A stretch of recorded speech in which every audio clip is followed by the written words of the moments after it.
Hello, I'm Tara Brabazon. I'm the Dean of Graduate Research at Flinders University, and welcome to vlog 216, Blame.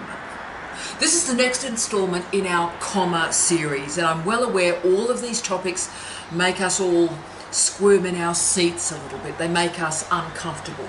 But what we're trying to do is transform these quite negative, problematic states, like blame, from a full stop into a comma to move you forward in your life. So what we're doing today is we're deploying the higher education studies environment and literature, particularly looking at doctoral studies today and the role and the place of blame in doctoral education and its consequences, but also we always have a positive ending, how we move beyond it, how we transform blame into a comma. And I want to start today with a story. Let's start with a story that comes from the first few months of my job. So when I arrived back in Australia, in Adelaide, to take up this job as Dean of Graduate Research. So let me tell you a rather uncomfortable story for me. Now, as you know, I believe very, very strongly in the importance of finishing a PhD quickly. And I believe in that mantra, that premise, for many reasons. Firstly, it allows you to get on with your life. If you know this is how long a PhD is going to take, you can make plans, short and medium-term plans, and that's important. But secondly, you can be honest with your family and friends. Remember, your significant other, your partner, your kids, your parents, your friends, they are helping you through this PhD. They are hurting as much as you're hurting. So if this thing goes on and on and on, your entire family's lives are on pause. So if you can control it and make it a tight PhD, it's good for your partner, full stop. And of course, thirdly, and this is the bit no one tells you, a quick PhD actually improves the caliber and the quality of the research itself. Now, I know that seems counterintuitive, but you see, for a PhD to be quickly executed, the research questions are clear, the methodology is in place, you've got a good relationship between epistemology, ontology and methodology, it's working well. The research literature, ooh yes, nice and clean, fantastic. So there is absolutely no relationship, none, between a long PhD and the quality of a PhD. None. Okay. And in fact, long PhD candidatures have quite a bumpy ride through examination because often there's a lack of focus there, stuff's gone wrong, the literature review has dated, and even more importantly, as it's gone on and on and on, somebody else somewhere in the world has accidentally discovered your original contribution to knowledge. Going well. So as you can see, life happens. So the longer a PhD goes, something socially is going to happen to you. A friend, a family member is going to get sick, they're going to die, someone's going to lose their job, someone's going to be a problem or an issue. A relationship may end during a period, which is of course very common. And also you'll lose momentum, right? And you don't want your PhD to last longer than most marriages. Yeah. Now, famously and quite wonderfully, we now currently at Flinders University have very, very few overtime candidatures, which is just amazing. And I'm so incredibly proud of our students and our supervisors. And how we made those changes, some very, very simple andragogical interventions, to be frank. We introduced a milestone strategy, and our wonderful vlog viewers were part of the story when we introduced the milestones. So we introduced milestones, and therefore the backward mapping that was part of that changed just about everything. And professional development for our colleagues, for our staff, our academics, but also for our students. And those things together, the problem went away. And that meant that our students, our staff, our colleagues know what it is to finish, and know what it is to finish with efficiency. Terrific. But it wasn't always thus. And when I started this job, I did a very unpopular and very unpleasant thing. And it was unpleasant for everybody, including me. And what I did was, I interviewed one-on-one every single overtime PhD student at Flinders University. And when I started, there were 106 of them. So I interviewed and discussed and talked with 106 students. Now, the responses that I received from those 106 remarkable individuals was stunning, and it has stayed with me, and it will stay with me until the day I die. And I think the diversity of the responses from that 106 provides the best introduction to blame that I can give you today. Now, firstly, and this was interesting, very few supervisors decided to come along to these meetings with me, with the Dean. So very few of the overtime students were accompanied by their supervisor. In fact, only 3 were.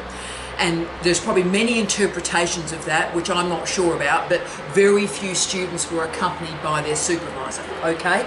But for the 3 remarkable supervisors that did arrive, it was an incredibly productive series of meetings, and very emotional often, and the 3 of us together bunkered down and worked out what had occurred and what was going to occur now. And in those 3 cases particularly, we'd had family illness, family death, and so forth. So it was a very delicate experience. But each one of those 3 students with their remarkable supervisors finished within 3 months after that meeting. Yeah.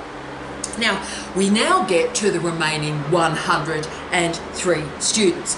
Now, fabulously, nearly half of the students arrived, and they were just relieved to talk about their candidature. It was like a pressure valve had been released. They gushed.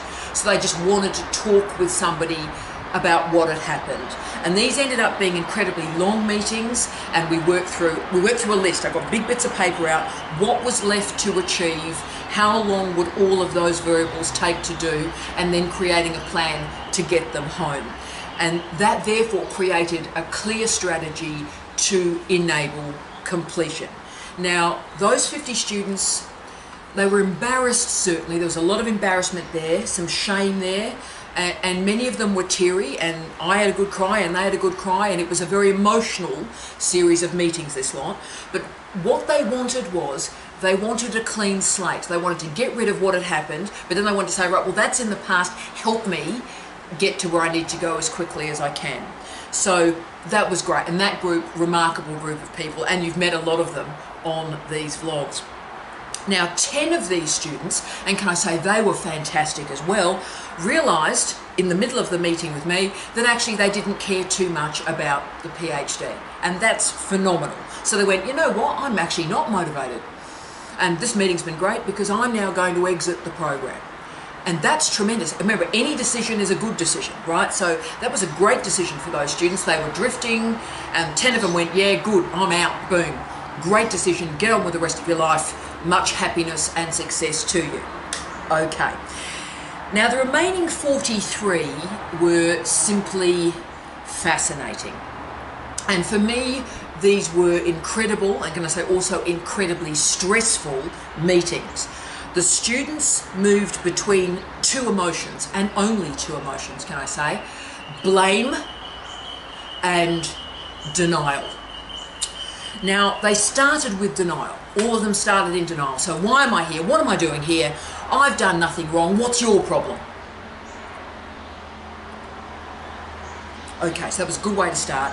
And so what I had to do then relatively quickly is slice through the denial at speed and talk about their accountability to public money, because obviously the Australian taxpayer has been funding them to do their PhD. So, you know, why do I care? Why does it matter? It matters because a lot of Australian taxpayers are suffering so that you can do this PhD and get an outcome. So that's why it matters.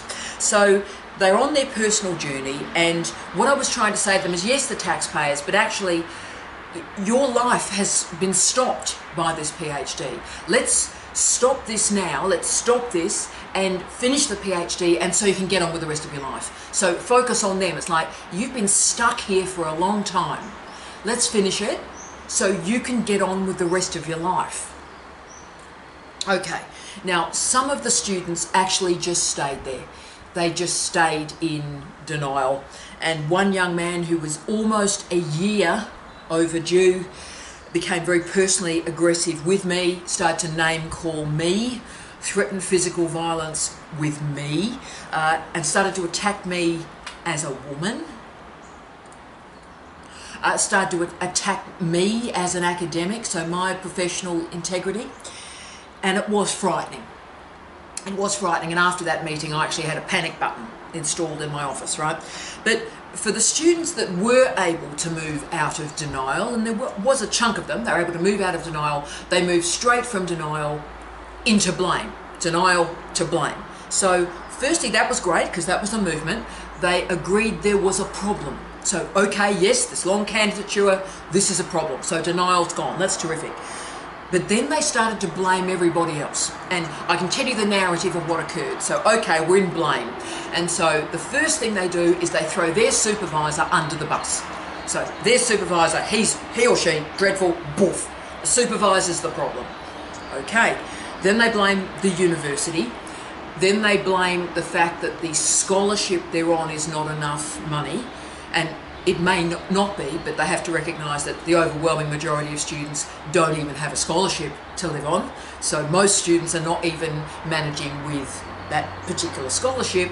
And then, of course, also they're blaming, well, I've got teaching responsibilities, not realising the gift of teaching, and there are thousands of PhD students around the world that would actually like to be teaching, have the opportunity to teach. And then, of course, they finished off by blaming their family. They blamed their spouse, they blamed their parents. Occasionally they blamed their kids, that was rarer. So not one of this group of students that started in denial could get beyond blame, right?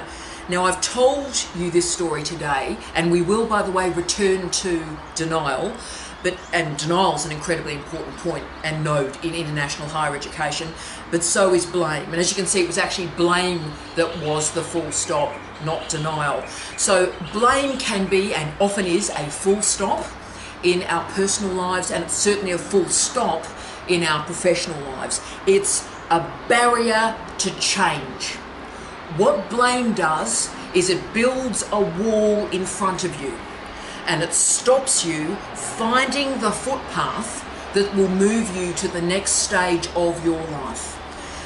Now, blame, I've loved doing the research for this. This was just an amazing few weeks to do work on this one. So blame has become this really evocative and provocative post-disciplinary concept, and it's activated in organisational culture. We see it in the leadership literature, in health studies, higher education studies particularly, with attention to intrinsic and extrinsic motivation. That was brilliant.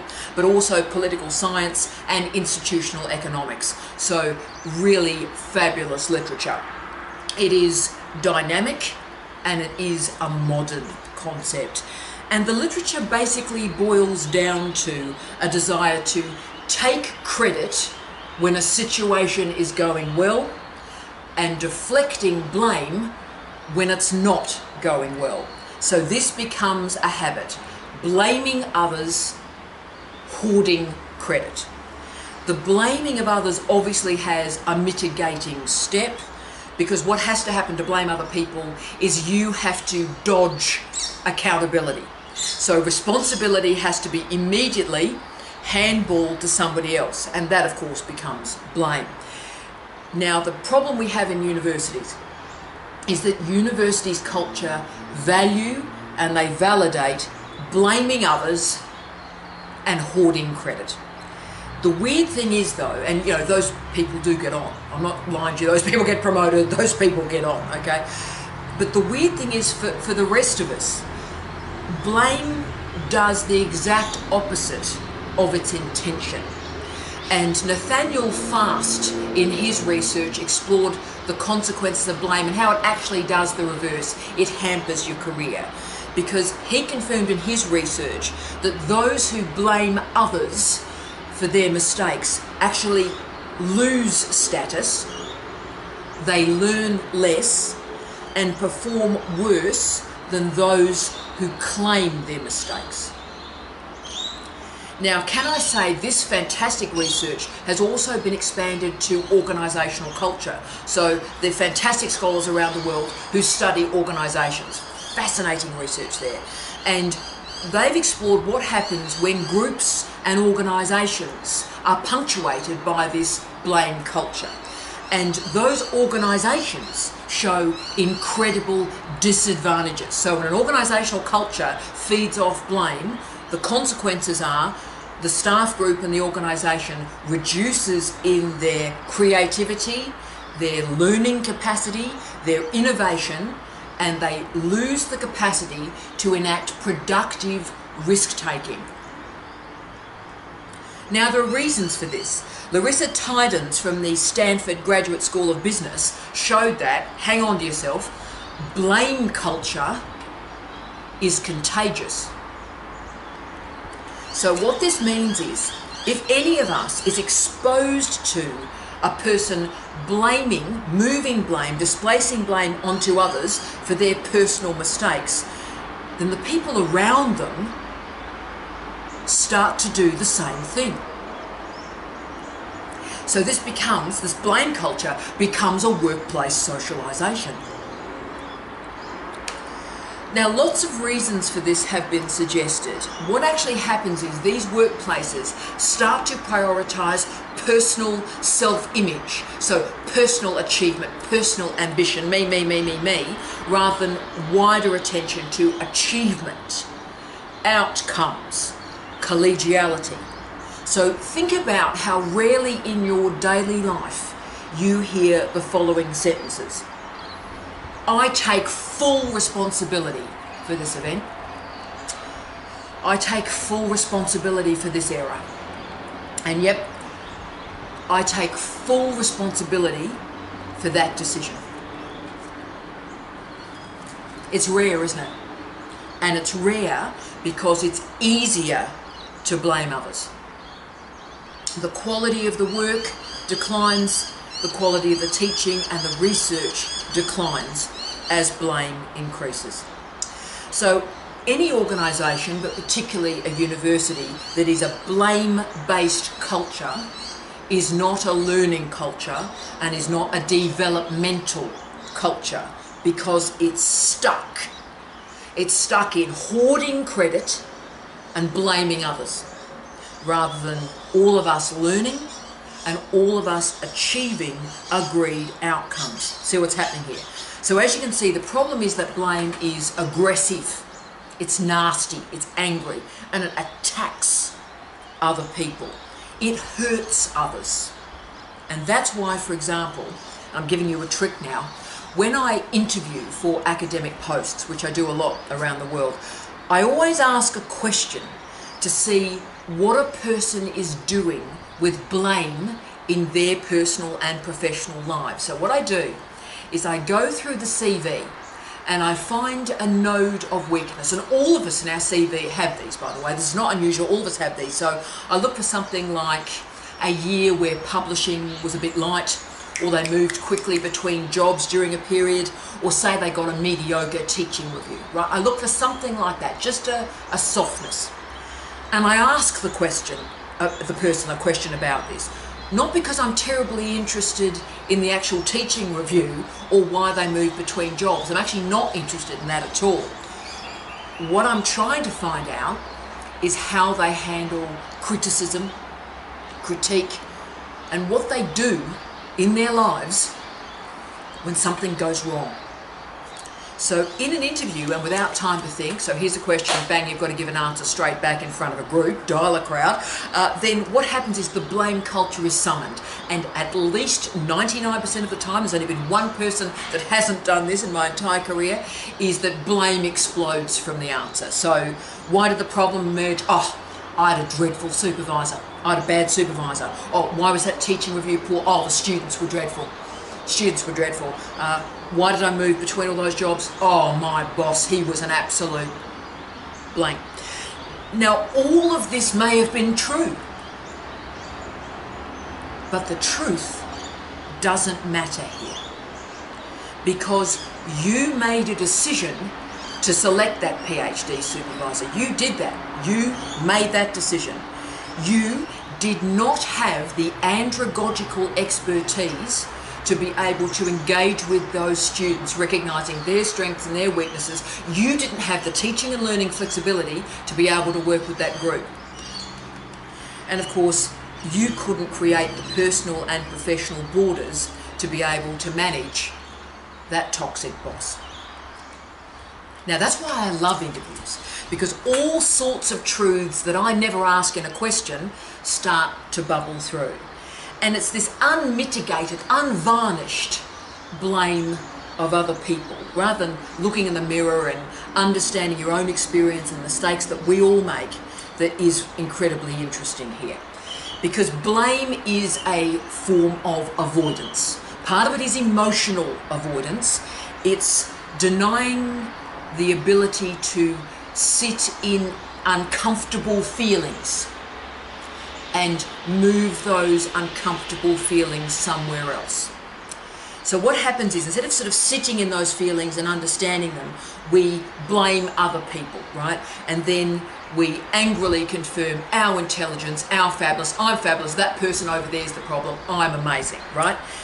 Now, if you think this may be you, then firstly, rock and roll, that's brilliant, because the whole point about blame when you're deep in it is you can't even see you're doing it. So if you're going, I think I might do this, you are a rock star. So let's take that forward a little bit if we can. There's a series of questions that came from Bernard Golden that I've bent a little bit to understand the doctoral experience. So there are a series of questions to move you out of blame if you do want to be moved out of it. Okay? And the first question is, can you recognize, even later in a day, when you have displaced blame on others? So even later on, even if in real time you've gone blame, later in the afternoon you go, oh, I did that. That's great, fantastic, you've recognized it. Secondly, start to think about why you did that. What is this blaming of other people doing for you? How does blaming others, how does that serve you? 3, hard one. Why are you frightened of mistakes? What do you think is going to happen if you acknowledge a mistake? 4, again, hard one. What have you done to contribute to this current situation, particularly with regard to the fear that you are experiencing? So put another way, why haven't you addressed your fears? What are you gaining from a fear of failure? 5, what leaves you feeling vulnerable? List those areas and ask why. I find that one really productive. What is making you feel, today it varies, day upon day, year upon year, vulnerability. What makes you feel vulnerable and why is that? Really important. 6, what do you control in your life? And list those areas. And finally, how do you talk with others? Do you focus on emotions or do you focus on facts? Okay, so these questions are in place to just start to create that consciousness that blame may be a bit of a go-to solution for you in your life at this point. Now, I've never been a blamer because it has always seemed completely pointless to me. I suppose because I'm 5'2", I'm Australian, and I'm an academic in the humanities, right? So I'm blamed for everything. Pick a topic that exists on planet Earth, ask Jordan Peterson. I am absolutely responsible for it. So I've always gone, yeah, okay, yeah, you know, absolutely. 5'2" Australian women, we're responsible for everything. So I get blamed for everything and I just go, cool, yeah, knock yourself out. And look, also I gain something from claiming responsibility. And this is the meta lesson I'd just like to suggest to you today, that I gain a great deal from claiming responsibility. Because the moment I claim responsibility, I'm part of the solution and I can do something to make this better. So from this negative situation of blame, denial, displacement, anger, bullying, dreadful stuff, often violence, we can recalibrate a minute, a moment, a day, a week, a year, and just get on with it. And how we get on with it is we look somebody in the eye and we acknowledge the pain of others. We acknowledge that. We apologise for that blame or that harm. And then we work hard to manage that situation and improve it. So the stages I go through, and trust me, in my office this happens at least 4 or 5 times a day. So the stages I go through after something truly horrific has happened and you realise, wow, something has gone wrong. What happens? Okay, here we go. The first thing I do is, okay, what's gone wrong? What has occurred here? What has gone wrong? 2, okay, it's gone wrong. Cool.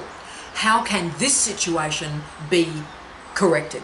3, how can I then improve this situation so it does not happen again? 4, what can I learn from this? 5, how can I improve? Yeah. So I find this, I'm getting quite emotional, I find this a very freeing set of questions to ask, because it means that your interior landscape is not getting stuck in a loop, right? Because I'm always blaming the person over there. I never blame other people, it's always my fault, right? I never blame other people. And in a PhD, this is absolutely critical, okay? And there is a proxy in a PhD program that you might be blaming other people. And it emerges through one phrase. So if you think you might be doing this in a PhD, if people use one phrase towards you, then the chances are you might be. And what's that phrase? If anyone ever says to you, it's your PhD. It's your PhD. So if that phrase is used by your supervisor, by your friends, by your peers, by mates in the lab, by people you teach with, it's a sign, and it's a big one, that what you're doing is you're displacing onto other people your lack of progress. So it's your PhD. So if you hear that corrective, then it is a sign that you need to change some relationships, either the relationship with your supervisor, the relationship with your family and friends, or the relationship with your own research. So accountability is incredibly powerful here, because what happens, team, no one ever tells you this, is blame blocks you from holding power. I'll say that again. Blame blocks you from holding power. So when you are accountable, you are powerful. And why are you powerful? Because you can make changes. Blame is easy. Okay, something's gone wrong. You point the finger and you go, yeah. So, okay, my supervisor's a loser. My supervisor is a loser. Okay. They might be a loser. They might be. That might be true. But how is your behaviour, how is your name calling improving this situation? Therefore, let's put in place 5 strategies right now for you. Let's bring this home to how we change blame from a full stop in your life, a full stop in your PhD, into a comma, where you go blame, take a breath, take the next step. Let's do this. 1, crucial. The first thing to do is focus on the key issues, the problems and the challenges. Take the emotion out. So blame is hot. Blame is emotional. And what blame does is it transforms a pretty basic, straightforward conversation into a highly charged experience. So take the emotion out. So what are we talking about? What went wrong? What went right? What can we do in the future? No blame. No blame. What's the situation? What are the problems? What's the process? What's the outcomes? Not people, not emotion, situation, context, improvement. Cool. 2, value intellectual generosity. I'm an old lady, and this is a life lesson that I'm so glad I've learned. Work with people who don't throw others under a bus. And when you find those people, and they are rare, value them, love them, care for them, respect them, help them, keep them in your life in the long term. So people who have that very balanced view of credit and blame, they make great leaders, they make great colleagues, they make great subordinates, they make great citizens, because they are great people. And also, can I say, they make really great PhD supervisors, and they make really great PhD students. People who do not blame are ideas focused rather than emotion focused, focus on improving outcomes, improving learning, developmental culture, and they create that culture of mutual support. So this, of course, becomes a place where people want to work and where people are incredibly loyal. Therefore, those people, if you have the gift of them in your life, they deserve your support. Know them, engage with them, trust them, make them part of your team. Yeah.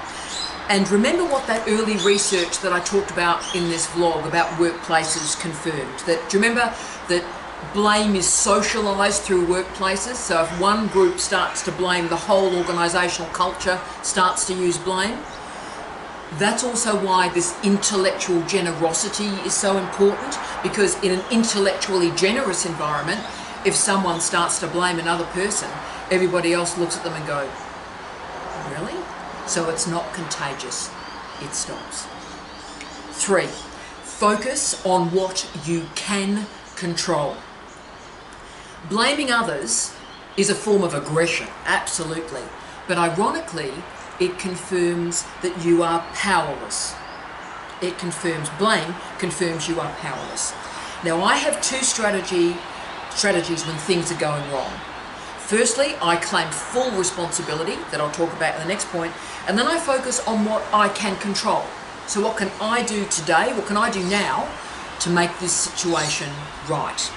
And the key way to avoid blame in your life is not to focus on what's not going right for you. So, or focus on what everybody else is supposedly doing to you, because that creates the victim narrative and you're out at that point. Instead, today, right now, focus on what you can do to make this situation better. What can I control today? What can I do today rather than what I'm feeling?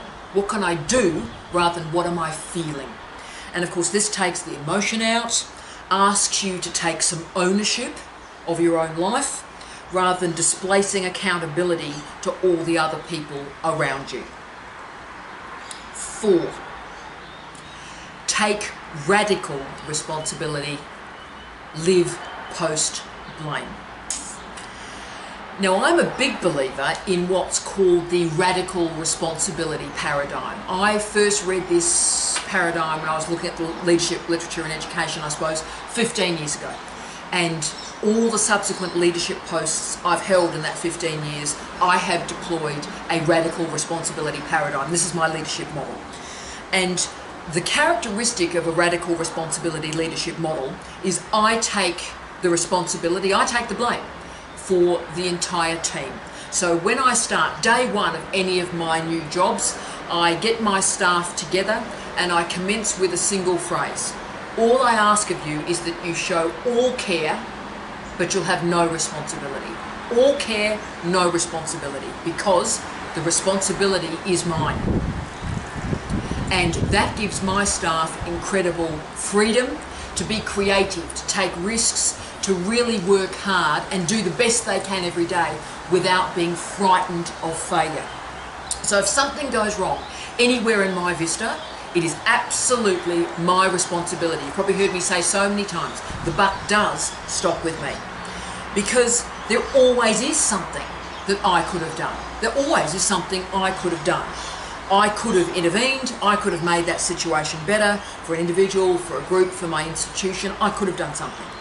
So for me, radical responsibility is incredibly freeing, because it means any conversation that I'm having, it does not cascade into blame, because I claim full responsibility. I apologise. I always apologise deeply and profoundly, and then focus on in real time what I can do now to improve this situation. Now, this stops all the aggro, the blaming, the name calling. I'm responsible. I'm sorry. Let's fix it. So blame is about shifting attention away from personal issues, away from accountability. But instead, radical responsibility actually focuses on the error, the problem, the flaw, acknowledges it, apologises for it, and fixes it. Now, of course, this is the exact opposite of the techniques of blame that we've been talking about today, because blame is inevitably try and shift the tack of the conversation away from the key issue, right? So they get the attention away from the thing that's actually caused all the problem. And if the attention comes back to it, then they'll blame other people for it. So radical responsibility is incredibly powerful. Now, for example, climate change is not other people's issues. I'm a Generation Xer. I don't blame baby boomers for climate change, not for 1 minute. I am responsible. So what am I doing today to enable a better future? No blame, radical responsibility. 5, manage and isolate the blame so that it does not bleed into more dangerous zones. Okay, so in many ways, sort of, I find blame quite funny these days, to be honest with you. So, you know, most of us that teach undergraduates know exactly this. So a student says, "Oh, look, I can't get the assignment in on time. I need an extension. I can't." And you sort of ask them why, and you're sort of thinking, as I do, is like, right, well, the woman with 3 kids, 2 part-time jobs, and a husband sick at home, she got the assignment in on time. So why haven't you got the assignment in on time? And the answer is often, "Oh, look, my car didn't start." Okay, so that's supposedly the basis of an extension. So yes, look, in teaching and learning, there's a lot of focus on blame. The car is to blame for me not finishing this assignment, right? And it is a powerful strategy for humans, let alone researchers, let alone teachers. But what happens if we can start to claim control, can claim agency, accountability, respect, a bit of decency, and desire to do good, desire to improve, rather than simply move through life and throw other humans under the bus? Wouldn't it be terrible to live like that? And the reason I suppose we've done blame so early in this series is because it is important that these issues stop at blame, because blame bleeds. It's a bleeder. And it bleeds to anger, to bullying, to jealousy, to displacement, and to indeed a toxic workplace at incredible speed. Also, I think we all know how blame is used to justify violence against others. So this person did this to me, therefore I hit them. So blame goes to violence. So we need to do an intervention here. So it's the relationship, I think, particularly between blame and anger that we need to sever, because this does become a very destructive cycle. But as I said, the weird thing about blame is you feel quite powerful in the moment. Ain't me, that person, there, that's the problem. But actually, it increases your powerlessness. It increases your powerlessness. The more you blame other people, the more powerless you are. And this is the powerlessness that creates all the anger in the world. So anger at our boss, anger at particular groups who supposedly are taking our jobs away from us, the person who finished their PhD faster than I did, my fellow student who's taking all the time of my supervisor. Yeah, because what happens is blaming goes to scapegoating really quickly. So women, men, the transgender community, a particular sexuality, a particular race, a particular religion, just tick whatever box you like, is supposedly to blame for the state of the world. We're seeing that a lot at the moment, aren't we? And of course, wars have been fought, won and lost on the basis of scapegoating and blame. So blame can be managed, and it must be managed in a PhD. It must be managed in a workplace. And for me, that key issue that I look at in interviews, when I'm interviewing future colleagues, is I'm looking for what happens to blame. If a candidate just gets lost in blame, this person did it to me, or if they're able to show some accountability, some autonomy, and some reflection. Or are they just lost in their own helplessness and their powerlessness? Because what happens is, when that person works with you, the moment something goes wrong, and every day in universities a lot of bad stuff happens, so the first day something happens, they're not going to look in the mirror and ponder and reflect and be accountable. They're going to throw a colleague under a bus. So as you can see, and probably this is the reason why I'm so staunch on this one, I think, is blame and blaming wastes time. I don't have the time, you don't have the time, we are dead a long time. So claim responsibility, radical responsibility. Apologise, mean it, apologise. Move on quickly to try and solve the problem. Don't make blame a full stop, make blame a comma. I wish you love, light and peace. Tia.